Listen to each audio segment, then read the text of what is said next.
آیت اللہ بہجت سے ایک سوال یہ بھی کیا گیا کہ کیا کوئی گناہگار شخص امام زمانہ علیہ السلام کی زیارت کر سکتا ہے؟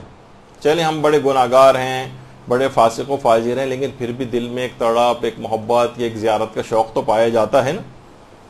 تو آیت اللہ بہجت نے پھر دیکھیے وہی متوجہ کیا، کہا کہ زیارت کا کیا ہے؟ اپنے زمانے کے امام کو تو شمر بھی دیکھ رہا تھا، شمر نہیں دیکھ رہا تھا، وہ زیارت نہیں کر رہا تھا امام کی۔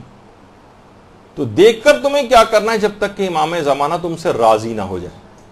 یہ کیسے ممکن ہے کہ ان کے ارشادات، ان کی شریعت اور ان کے بتائے ہوئے احکامات کو تم مسلسل نظر انداز کرو اور اس کی مسلسل مخالفت کرو، اور جب وہ آ جائیں اور ظہور کر لیں تو اچانک سے تم ایک بٹن جس طریقے سے دب جائے تو تم تابعدار بن جاؤ گے؟ ایسا نہیں ہوگا۔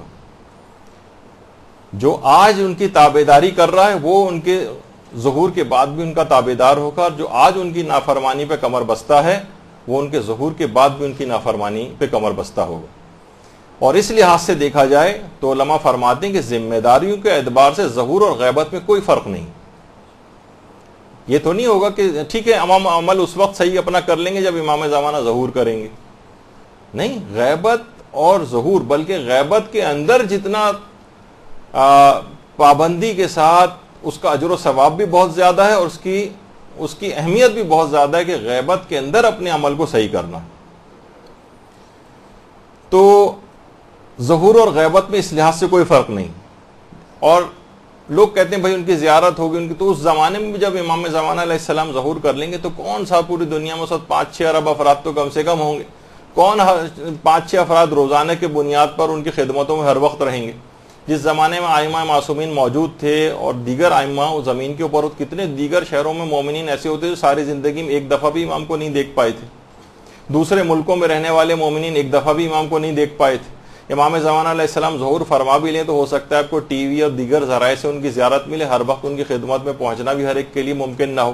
تو اس زمانے میں بھی عمل ویسے ہی کرنا ہے، اپنا آپ کو اپنے عمل کو نیک بنانا ہے جس طریقے سے امام زمانہ چاہے آنکھوں کے سامنے ہوں یا آنکھوں سے غائب ہوں، جس وقت وہ ظہور بھی کر لیں گے تب بھی ہر وقت آنکھوں کے سامنے کہاں آپ کے رہیں گے، نہ آپ سے ملاقاتیں ان کی ہوں گی۔ تو اس لحاظ سے اس بات کی بڑی اہمیت ہے کہ اپنے عمل کو انسان بہتر بنائے، اور اس بات کا انتظار فقط نہ کرتا رہے کہ امام زمانہ جب آئیں گے اور ظہور کریں گے تو پھر دیکھا جائے گا اور پھر ہم اپنے عمل کو اچھا بنا لیں گے۔ نہیں، ایسا نہیں۔ اور یہی وجہ ہے کہ علماء فرماتے ہیں کہ اللہ سے تعلق اور ارتباط کا طریقہ اصلاً امام زمانہ علیہ السلام کی اطاعت ہے۔ جتنی ان کی اطاعت بڑھے گی اتنا ہی کہا جائے گا کہ آپ کا اللہ سے تعلق جو ہے وہ بڑھے گا۔ اب اپنے زمانے کے امام کو آخر کیسے راضی کریں؟ طریقہ کار کیا ہے؟ تو در محضر آیت اللہ بہجت، اس کے اندر آیت اللہ بہجت ایک بڑی عجیب بات کہتے تھے کہ دین کے واجبات پر عمل کرتے جاؤ، نیند کے وقت تمہیں یہ سمجھ آ جائے گا کہ امام تمہارے کس کام سے راضی ہیں اور کس کام سے راضی نہیں۔ ایک دفعہ تم مکمل طور پر اپنی زندگی کو واجبات کے سانچے میں ڈھال لو، یعنی سارے واجبات اپنے پورے کرتے چلے جاؤ، تمہیں خود ہی نیند کے وقت پتہ چل جائے گا۔ اس کی وضاحت نہیں کی انہوں نے، لیکن ہو سکتا ہے اس سے مراد یہ ہو کہ انسان ایک اسلام بھی تقاضا کرتا ہے کہ سونے سے پہلے روز اپنا محاسبہ کرے، میں نے کیا آج بہتر کام کیے، کون سے میں نے برے کام کیے، تاکہ اگلے دن اس میں بہتری لائی جا سکے، اپنے گناہوں کی توبہ کی جا سکے، غلطیوں کو دہرایا نہ جا سکے۔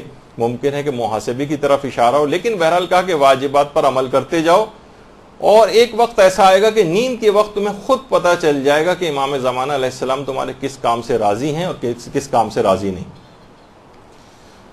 آیت اللہ سید محمد صادق روحانی موجودہ حیات مراجع میں سے ایک ہیں قم میں، ان سے بھی ایک سوال پوچھا گیا کہ آپ یہ بتائیے کہ امام زمانہ علیہ السلام کو راضی کرنے کا طریقہ کار کیا ہے، کیسے ہم راضی کریں؟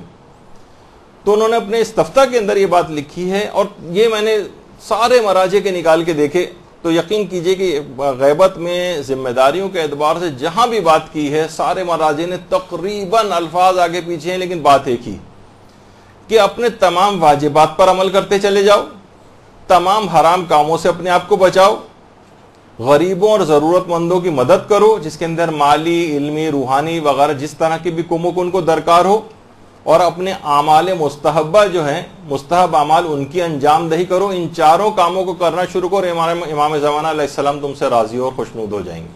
برحمتك يا أرحم الراحمين وصلى الله على محمد وآله الطاهرين.